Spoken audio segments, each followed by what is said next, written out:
Hello, and welcome to episode 21 of the Brain Cancer Podcast. Now, in this episode, I want to talk about another subject that I am somewhat surprised I haven't actually already covered, and that is surgery.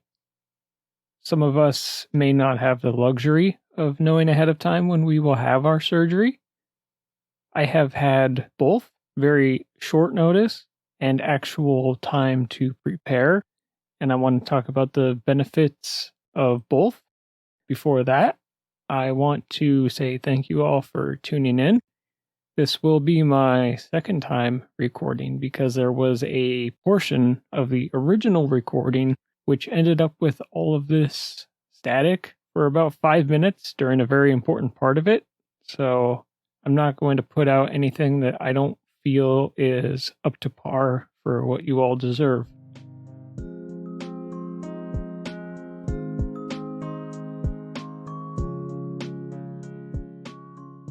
When we look at the standard of care for any brain tumor, it's going to consist of surgery, some form of chemo, and radiation. Although some tumors may be inoperable, there is one thing that all brain tumors need to be effectively diagnosed. Imaging such as MRIs and CT scans, you can only see so much on them, and if your tumor happens to be inoperable, they will at least do a biopsy. During a biopsy, the doctor will drill a small hole in your skull and use a very thin, hollow needle to navigate towards your tumor and remove a small portion of it so that it can be sent to pathology and they can get an accurate diagnosis. Even if your tumor is inoperable, it doesn't mean there are no treatment options. What were once known as inoperable tumors, we've had new technology advancements such as microsurgery, and they're using lasers now to make once inoperable tumors operable again. There are quite a few different benefits to surgery. Obviously, reducing your symptoms and removing as much of the tumor as possible are right at the top of the list. Wherever your tumor is located is going to dictate a lot of the symptoms that you're seeing. It's also important to remember that your brain is reversed. What I mean is, if you have a tumor on the right side of your brain, you'll have symptoms that show up on your left side. That's because if you look at a picture of our brain, there's a crossover that happened at some point in our evolution.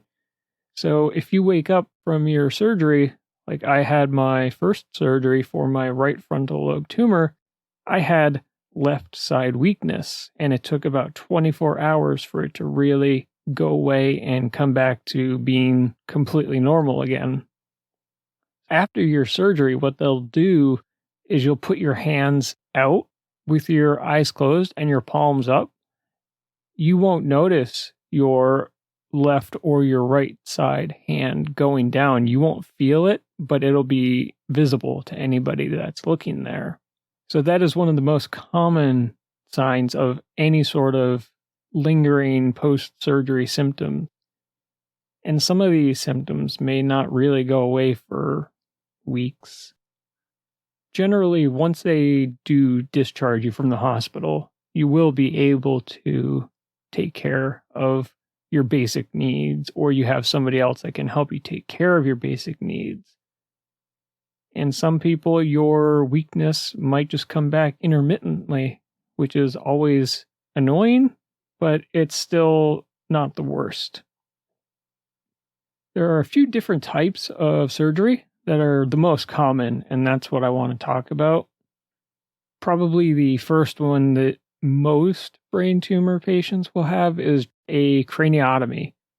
In this, they will cut your head, your scalp open. They will remove part of your skull, and they will go into, and they may have to move some parts of your actual brain matter. and they will remove as much of the tumor as safely possible. Once they're done, they will put the bone flap back in place. They will make sure that it sits right back where it was, and they will secure it there with some little clips. And they will stitch or staple you up. I had staples for my first surgery and stitches for my second surgery. I actually feel that the scar looks better now after the second surgery, which it looked great before, and now it looks even better. And you can't even hardly tell that it's there. To be honest though, I actually don't mind having it there because I think it's just a part of who I am. I have no reason to be ashamed of it, although everybody's going to be different, and you shouldn't feel any different if you want it to be covered. Just after 5 years, I've become more open about everything. It really helps me in terms of just self-confidence. Another type of lesser used surgery is your craniectomy. In this one, they will remove a part of the skull, and usually due to swelling, infection, or some other, hopefully temporary problem, they will craft a fake piece of skull for you, and they will put that on. Your original bone piece will be stored. When it is safe, they will do another surgery to basically swap out the fake skull for your real one. Obviously, follow your doctor's instructions for aftercare because I have no experience with that. Obviously, you're going to want to be very careful because it is going to be naturally more soft than your actual skull. As of right now, I do know somebody who is in the middle of this. They are not really enjoying it too much. The plan is, once the swelling goes down and the infection is cleared up, they'll be able to reattach it to their skull and continue treatment. When we're talking about the actual surgery, complete removal or a gross total resection is the optimal result. That means that they have removed as much of the tumor that it looks like there's nothing there. Although cancer cells cannot be seen with the eye, so there will always be some amount of cancerous cells left. That's why we do the radiation and the chemotherapy afterwards to destroy any remaining cancer cells. In the case of something like glioblastoma, though, it can be very diffuse and essentially finger out into the brain matter, which makes it one of the most difficult cancers to treat.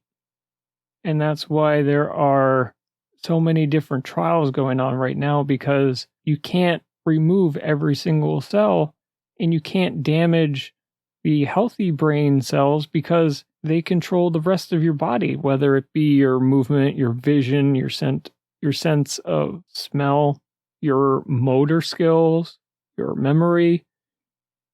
All of that needs to be preserved so that the patient still has quality of life. Another option is what is called debulking, and in this they try and remove as much of the tumor as safely possible. So the tumor is not removed, but it'll tell you how much was removed. The benefit to this is you can debulk a tumor down so that post-treatment can be way more effective, whether it's radiation or chemotherapy, trial drugs, whatever they may be. If there's 80% less of the tumor it has to fight, then naturally it's just going to be more effective. Just debulking can alleviate many of the symptoms that are causing problems to you or your loved one, just the patient in general. Aside from debulking, there's also a partial removal, which is a subtotal resection, where they only remove part of it. And this can be because part of the tumor is located on or very near one of your most vital areas of the brain.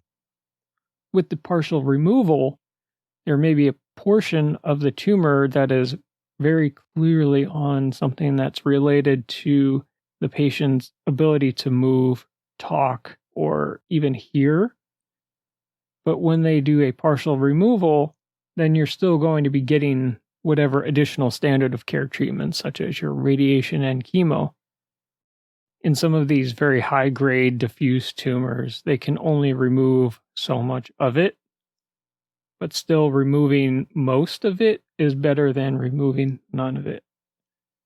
And in all of these, you're going to be improving the patient's quality of life. Their symptoms will subside, and then they can continue on with their treatment and recovery. Even before surgery, most of the things that the hospital asks you to do are all standard.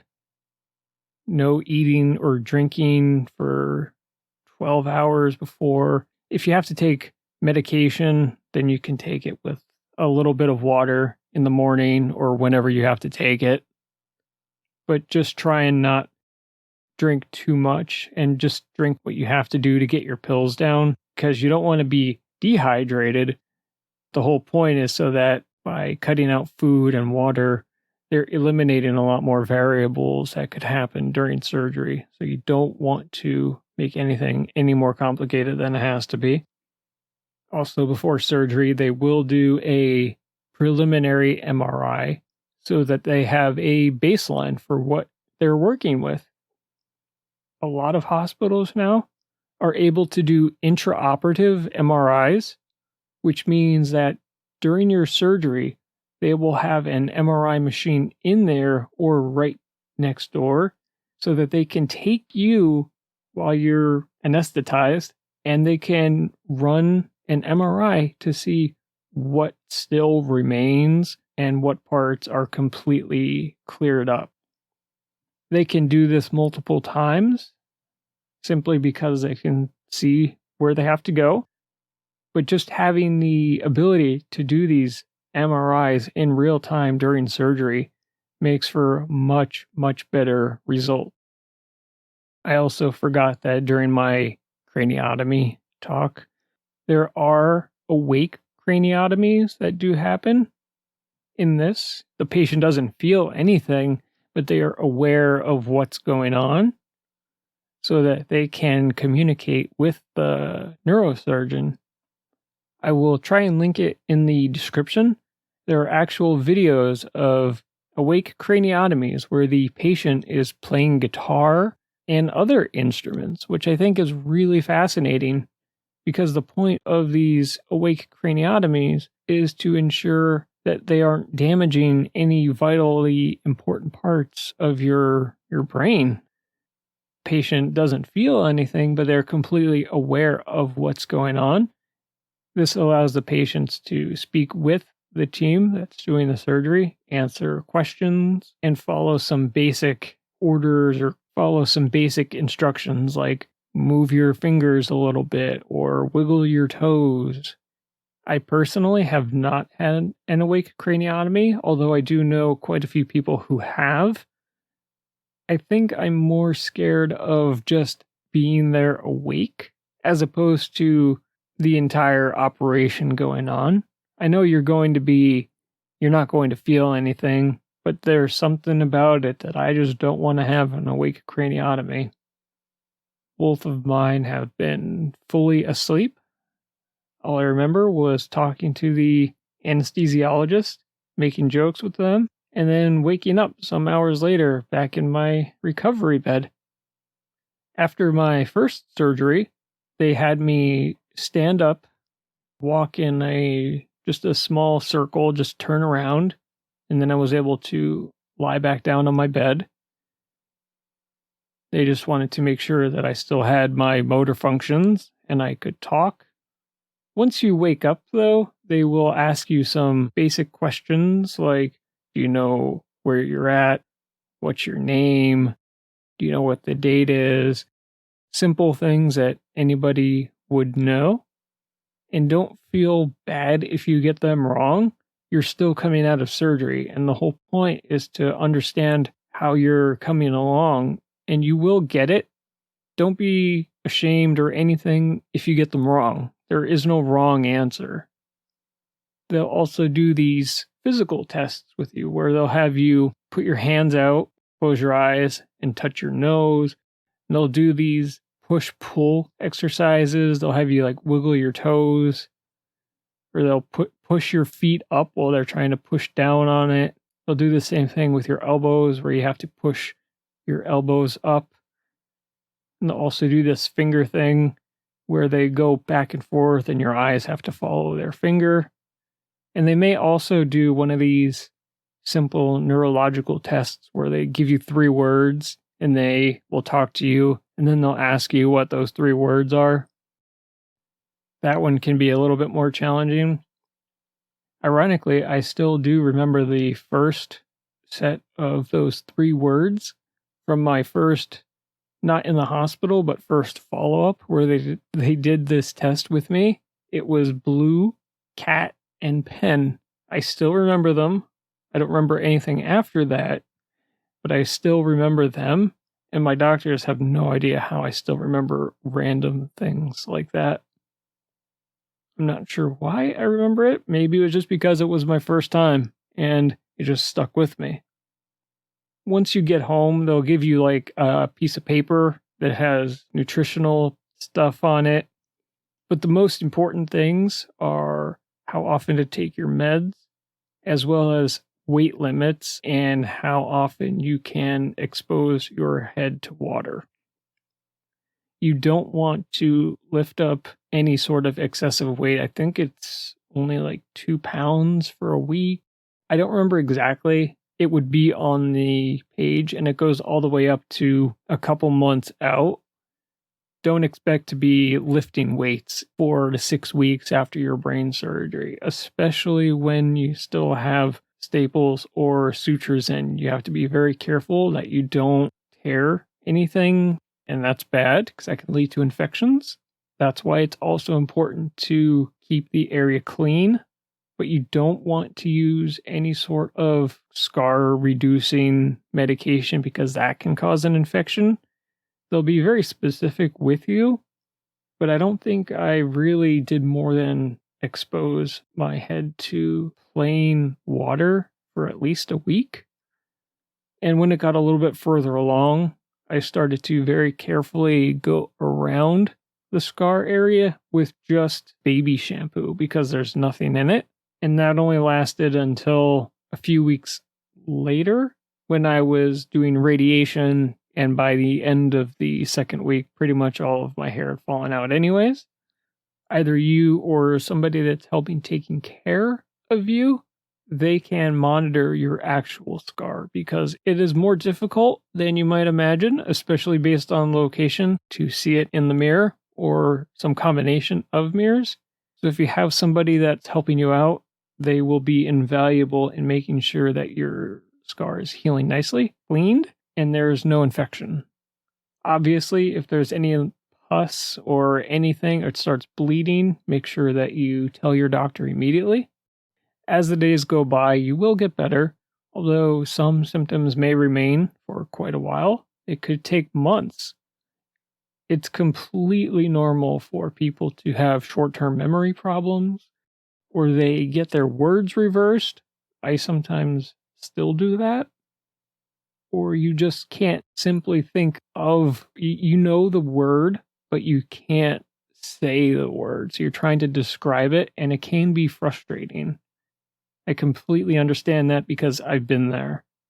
It's okay to be annoyed or angry with it, but don't be hard on yourself because most of it is the result of steroids, which are not the greatest, to be honest, especially dexamethasone. I wanted to taper off that as quickly as possible. But it's a combination of the Keppra, the side effects from that, which can also be anger. It's called Keprage, combined with steroids. You're going to get angry a lot of the time. And if you're also on any sort of painkillers, you can expect that you will be having some short-term memory issues or bouts of anger. And while it can be frustrating for you as a patient or as a caregiver, it's not the person, it's not you talking, it's the medication and the recovery from the surgery. It can be difficult, I know, but it will pass. I found that one of the best things that I could do was just be active and go on multiple walks as best I could every single day. My first surgery was during the fall, which is ironically my favorite season of the year. So I was able to take walks up and down the street. And then, like a couple days later, I was taking walks around the block. It was a fairly long street. So going up over one street and back down, it took about 15 or 20 minutes. So it felt good to just go out and walk up the street, go over one. And I would do that a couple times a day at least, just to get out and get some exercise and get some movement and some fresh air. It's much better than sitting inside. At least for me, that is. It may be different for you. Just being outside and active as best you can really helps, especially with the fatigue. As contradictory as it may be, one of the best ways to beat the fatigue is to actually get moving, because you get your natural endorphins and your adrenaline going, and it really helps combat the fatigue. But I'm just as guilty of saying that I'm too tired, and it's okay to be too tired. We're all there. I think that's the one part which really never leaves. For me personally, the fatigue has just been a part of my life ever since. So it's been 5 years, and the fatigue is it's still there. Some days it's definitely worse than others, and it was definitely bad, or not bad, but more noticeable when I was doing the 6 cycles of Temodar, especially in the days afterwards. The morning fatigue is what did it for me. I would try and get out of bed, and it would still take me 30, 45 minutes just to get up and get moving. Now, there are many more but less used types of surgery, and I will link a document from the American Brain Tumor Association, the ABTA, which gives a thorough breakdown on each type of surgery that you may expect or could be a possibility for your surgery if it's scheduled ahead of time. My first surgery, I really had no time to prepare. It just kind of happened. I had a seizure, ended up in the ER. They admitted me, had surgery on Monday morning. It was all just a really big whirlwind of emotions, and I didn't really know what was going on just because of the tumor itself inside of my brain. My executive function was completely in the toilet. My emotions were all over the place as a result of the tumor. And when I woke up, despite the headache, I felt like myself again. This tumor, it took me over, and it was scary what I became with that tumor, and I never want to feel like that again. I'm so glad that I was able to have that surgery on such short notice, and I didn't have time to contemplate it. For my second surgery, I had about 2 weeks to prepare for it. Obviously, I had things scheduled between there, like the pre-op MRI. I also had to get a negative COVID-19 test 3 days before the surgery. I think I had mentioned that in one of my previous episodes, where I had to go all the way downtown because the place 10 minutes from here that I could have walked to was drive up only. It didn't make any sense to me, but it's in the past. We're way past there. I didn't have as much anxiety heading into the second surgery as I thought I might, simply because I have such confidence in my team of doctors and the neurosurgeon who did my first surgery. I have so much faith in them that obviously I was a little bit nervous about it, but I felt good about going in for it. Physically and emotionally, that definitely played a part in why I was able to recover so quickly and be back home 24 hours later. It wasn't nearly as complicated as my first surgery. I came home and I was happy to just be back in my place and just relaxing. And I made sure that I had prepared food ahead of time. So I had a couple days worth of food, although I didn't have to worry about any of that because turns out I already had food being prepared for me, and that was very, very nice. And I didn't have to worry about cooking or doing anything, even though I'd made it just so that I had to heat it up. It was really nice. I was able to just relax and take my time to recover. I'm sorry that this episode has kind of dragged on, but I think it is about time for me to wrap it up. I want to say thank you all so much for listening. It really, really means the world to me. Every one of you that reaches out to me, I don't forget you. It's hard to describe just how much you all mean to me and how much I love hearing from you. And that's my plan, is to just keep doing this for as long as I possibly can. If you would like to follow the page on Facebook, it is facebook.com/braincancerpodcast. Give me a follow on twitter.com @braincancerpod. You can email me for any reason at braincancerpodcast@gmail.com. If you really need to talk or for any other reason, please reach out. I also have Discord. If you want to do a chat on there, we can chat on there. We can do a voice call. We can just do a regular chat. Whatever works best for you. I just want to be as helpful as I possibly can be. Also, if you can, like or follow the podcast on whatever platform you're listening to. It really makes a difference. But I think that about does it. Thank you all so much for listening. I am excited for 2022 for all of us. I mean, come on. It can't be that much worse than 2020 and 2021. Hopefully I don't regret saying that. I hope you all have a great day or night, and I will talk to you again soon. Bye.